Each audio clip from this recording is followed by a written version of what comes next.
एक दामाद अपने ही ससुराल में रजाई ओढ़कर सो रहा होता है। आधी रात होती है और उसी अंधेरी रात में उसकी जो सासू माँ होती है वह भी आती है और उसी कमरे में आकर के रजाई ओढ़कर सो जाती है। फिर जो होता है उसके बाद की कहानी सुनकर आपके पैरों तले ज़मीन खिसक जाएगी। आज की जो सच्ची घटना आपको सुनाने जा रहा हूँ यह सच्ची है राजस्थान की। राजस्थान में एक जगह है श्री गंगानगर। श्री गंगानगर में एक औरत रहा करती थी, एक लड़की रहा करती थी जिसका नाम होता है सीमा। और सीमा की जो उम्र होती है 25 साल की होती है। सीमा की शादी हो गई होती है। उसका जो पति होता है उसका नाम दिनेश होता है। दिनेश की जो उम्र होती है वह 28 साल की होती है। दिनेश की शादी हुए अभी 2 साल ही होते हैं। दिनेश की शादी होती है वह 15 दिसंबर 2021 को होती है। जो दिनेश होता है उसकी मोबाइल की दुकान होती है, वह मोबाइल की दुकान चलाता है और उसी से पैसे कमाकर अपने घर का पालन पोषण करता है। सीमा और दिनेश दोनों की ज़िंदगी बहुत अच्छे से गुजर रही होती है। लेकिन उसी बीच में एक दिन सीमा जो होती है वह जिद कर बैठती है कि वह कहती है कि मुझे मायके जाना है। अब मायके जाने की जब बात आती है तो जो उसका पति दिनेश होता है वह कहता है चलो ठीक है, कोई बात नहीं, चलो घूम कर आते हैं। फिर जो दिनेश होता है वह अपनी बाइक निकालता है और सीमा को बाइक पर बिठाकर ससुराल के लिए रवाना हो जाता है। जैसे ही ससुराल पहुंचते हैं, ससुराल पहुंचने के बाद देखते हैं कि घर में कोई नहीं होता है। सीमा जो होती है बाइक से उतरती है और अपनी माँ को आवाज़ लगाना शुरू करती है, लेकिन जो माँ घर में होती नहीं है, उसकी आवाज़ का कोई जवाब नहीं मिलता। तो पता चलता है कि जो माँ होती है वह काम करने के लिए गई होती है और जो उसके पिताजी होते हैं वो भी काम पर गए होते हैं। तो सीमा की जो माँ होती है वह खेतों में काम किया करती थी। जो सीमा जब घर पहुँचती है, सीमा जो है खेतों में जाती है और अपनी माँ को बुलाकर वहाँ से ले आती है। जब सीमा अपनी माँ को खेत से बुलाकर ले आती है उसके बाद बातों का सिलसिला शुरू होता है। जो उसके दामाद होता है दिनेश, वह पूछता है कि सासू माँ क्या हालचाल है, सब ठीक ठाक है, साले साहब का क्या हालचाल है, पिताजी का क्या हालचाल है। जो दिनेश होता है वह पूछता है कि सब ठीक ठाक है। जो उसकी सासू माँ होती है वह जवाब देते हुए कहती है कि हाँ सब कुछ ठीक ठाक है। जो दिनेश होता है वह पूछता है कि हमारे साले साहब कहाँ हैं। जो उसकी सासू माँ होती है वह कहती है वह भी काम पर है, उसी की कमाई से हमारे घर का खर्चा चल रहा है। जो दिनेश होता है फिर अपनी सासू माँ से पूछता है कि पिताजी कहाँ पर हैं। तो वह बताती है कि वह भी टंकी पर गए हैं, शाम को आएंगे। इसी तरह बातचीत होती है। उसके बाद शाम का वक्त होता है और ससुर जी होते हैं वो भी आ जाते हैं और सारे मिलकर आपस में बातचीत करते हैं। और आपको बता दें कि जो दिनेश होता है उसको 2-4 दिन में ही बाहर जाना होता है और इसी बीच में वह अपने ससुराल आ जाता है। वह सोचता है कि सीमा को ले जाकर अपने उसके मायके में घुमा के लाऊं, इसलिए वह ससुराल जाता है। और जब वहाँ ससुराल पहुँच जाता है सारी बातें हो जाती हैं। तो डिनर का वक्त होता है, सभी लोग डिनर करते हैं, खाना खाते हैं, रात का भोजन करते हैं और फिर अपने अपने कमरे में सभी लोग चले जाते हैं। जो ससुर होता है वह अपने कमरे में चला जाता है। जो दिनेश को एक कमरा दे दिया जाता है उसमें वो दिनेश चला जाता है और ये जो सीमा और जो उसकी माँ होती है वह एक कमरे में सो जाती है। दोस्तों अब क्या होता है, रात के 10 बज जाते हैं और जो दिनेश होता है उसको नींद नहीं आ रही होती है।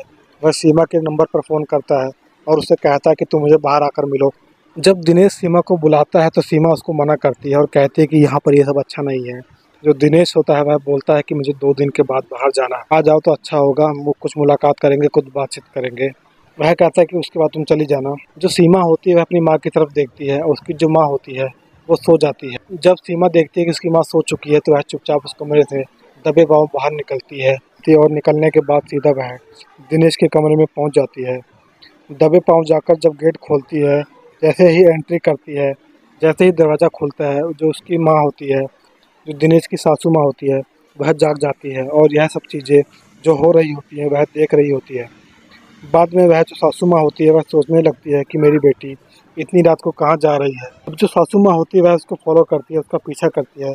अब करते करते जब जाती है तो देखती है कि जो सीमा होती है वह अपने पति के कमरे में जाती है। यह देखती है और देखने के बाद देखती है कि वह दोनों संबंध बना रहे होते हैं, एक दूसरे से प्यारी प्यारी बातें कर रहे होते हैं। फिर जो सासू माँ होती है वह चुपके से और अपने कमरे में जाकर सो जाती है। कुछ वक्त बीतता है, उसके बाद जो सीमा होती है वह भी अपने पति के कमरे से निकलकर वापस आ जाती है और अपनी माँ के कमरे में चली जाती है और वहाँ जाकर सो जाती है। आपको बता दें कि जो दिनेश होता है वह फिर से कॉल करता है सीमा के पास और कहता है कि तुम दोबारा आ जाओ। सीमा मना करती है और कहती है कि रिश्तों का लिहाज रखो, अब मैं नहीं आ सकती। सुबह जब मैं जागूंगी तो पता चलेगा कि तुम्हारे कमरे में हो, तो यहाँ पर लोग क्या सोचेंगे, इसलिए अब मैं नहीं आ सकती। इन बातों को जो उसकी सासू माँ होती है बहुत अच्छे ध्यान से सुन रही होती है। बाद में क्या होता है, जो सासू माँ होती है वह चुपके से जब इनकी बातें सुन लेती है, जब कुछ समय बीत जाता है और जो दिनेश की सासू माँ होती है अपनी बेटी को उसी कमरे में छोड़ देती है। अपनी बेटी को उस कमरे में छोड़ने के बाद चुपचाप उस कमरे से बाहर निकल जाती है और जा करके दामाद के कमरे में चली जाती है और वहाँ जा करके रजाई ओढ़कर दामाद के पास ही सो जाती है। उसके बाद फिर होना ही क्या था, अनहोनी हो जाती है। जो दामाद होता है वह अपने सास के साथ ना चाहते हुए भी संबंध बनाना शुरू कर देता है। फिर दामाद को अजीब सा लगता है कि कुछ अटपटा सा लगता है। जब दिनेश को कुछ अटपटा सा लगता है तो वह अपने मोबाइल निकालता है। मोबाइल की जब टॉर्च जलाता है तो देखता है कि जो वहाँ पर, तो वह कहती है कि सीमा से कि तुम कहो दिनेश को वह 4-5 दिन के लिए और रुक जाए, वह अभी ना जाए। ऐसी बातें जब सासू माँ करती है तो कहीं ना कहीं सीमा भी कहती है कि माँ कह रही है कि तुम अभी मत जाओ, 4-5 दिन और रुक जाओ, 4-5 दिन के बाद चले जाना। अब इस बात को सुनकर जो दिनेश होता है वह भी मना नहीं कर पाता है और कहता है कि ठीक है। अब क्या होता है कि जो दिनेश होता है और जो उसकी सासू माँ होती है वह दोनों संबंध बनाते हैं, संबंध बनाना शुरू करते हैं। एक बार यह सिलसिला शुरू होता है वह रुकने का नाम नहीं लेता है। 4-5 दिन तक लगातार वो लोग संबंध बनाते रहते हैं। अब एक दिन का वक्त होता है, यह सीमा, एक दिन का वाक्य होता है, जो सीमा होती है उसकी माँ होती है वह एज का सोई हुई होती है। जब वह जो सीमा होती है देखती है कि जो दिनेश के कमरे में उसकी माँ भी सोई हुई होती है। अब क्या होता है कि जो सीमा होती है उसको शक हो जाता है। पहले ही कुछ इस तरह की बातें वह देखकर उसके उस मन में शक पैदा हो जाता है और सीमा सोचती है कि मैं देखना चाहती हूँ कि यह क्या हो रहा है। सीमा जागी हुई होती है और जो उसकी माँ होती है वह रात के वक्त चुपके से निकल जाती है और जा करके अपने दामाद के कमरे में चली जाती है।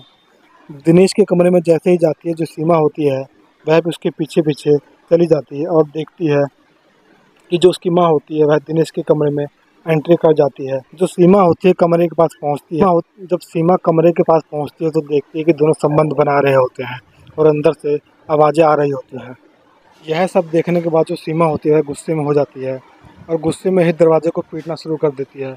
वह धक्का मारकर दरवाजे को खोल देती है और जो दिनेश होता है उस पर चिल्लाना शुरू कर देती है, गुस्सा होना शुरू कर देती है, उसे हाथों से पीटना शुरू कर देती है दिनेश। और जो सीमा होती है दिनेश से कहती है कि तुम यह सब क्या कर रहे हो। वह गुस्से में ही होती है और वह जो दिनेश को धक्का दे देती है। ऐसे ही दिनेश को धक्का देती है, दिनेश जो है नीचे गिर जाता है और जो सीमा होती है उसके हाथ में कोई भारी वस्तु होती है, वह दिनेश के सिर पर वार कर देती है। और जैसे ही दिनेश के सिर पर वार करती है दिनेश जो होता है वह नीचे गिर जाता है, उसकी सांसें वहीं पर रुक जाती हैं, दिनेश की वहीं पर मौत हो जाती है। अब यह बात देखकर हल्ला गुल्ला होना शुरू हो जाता है।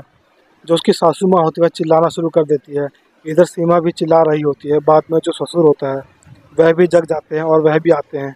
जब उसका ससुर जब कमरे में आता है और देखता है कि दिनेश नीचे गिरा हुआ है, उसकी नब्ज़ को चेक करता है और जब तक वह जो दिनेश होता है उसकी मौत हो चुकी होती है।